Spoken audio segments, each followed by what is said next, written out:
mystery of our lives. Ideas about people, why they do the things they do, and why they don't do some of the things they could do. Why they live the way they do, believe the way they do, work and play the way they do. Our most distinguished and eloquent researchers in the field of psychology and psychiatry tell us that our affluent society has not brought us happiness and joy. On the contrary, people in the highly developed, wealthy nations of the world seem to be suffering from a malaise made up of boredom, apathy, and general depression.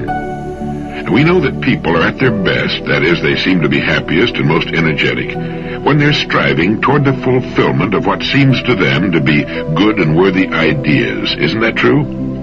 People move mountains and dance and sing far into the night when they're swept up by a great idea. There's something about the human creature that makes him godlike when he's moved by a great idea, and apathetic, bored, and depressed when he's not.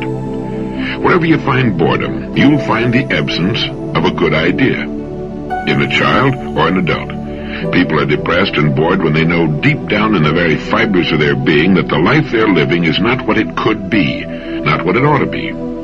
We suffer from an all-pervading feeling of guilt when we're living below our true capacities in our work and in our play. And it's beginning to dawn upon the people everywhere that we've been chasing a mistaken concept of what success is all about.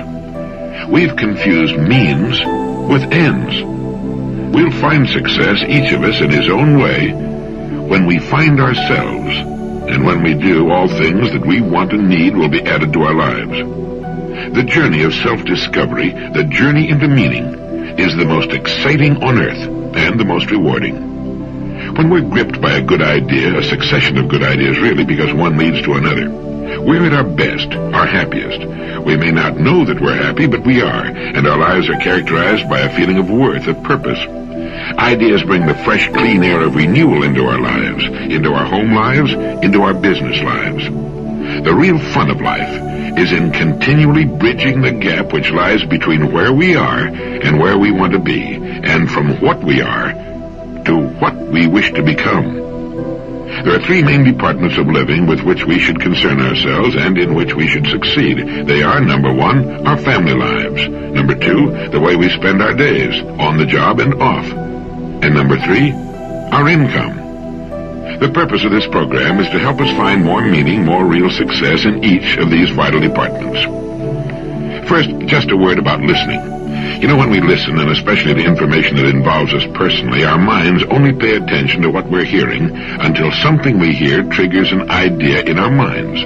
Now, at that instant, our minds tune out and concentrate on the new thought. It's like lifting the tone arm on a record player. We no longer hear anything, but the record keeps turning. Now, when you hear something in direct line that sparks an idea, you tune me out for whatever time you devote to the idea. You'll do this repeatedly.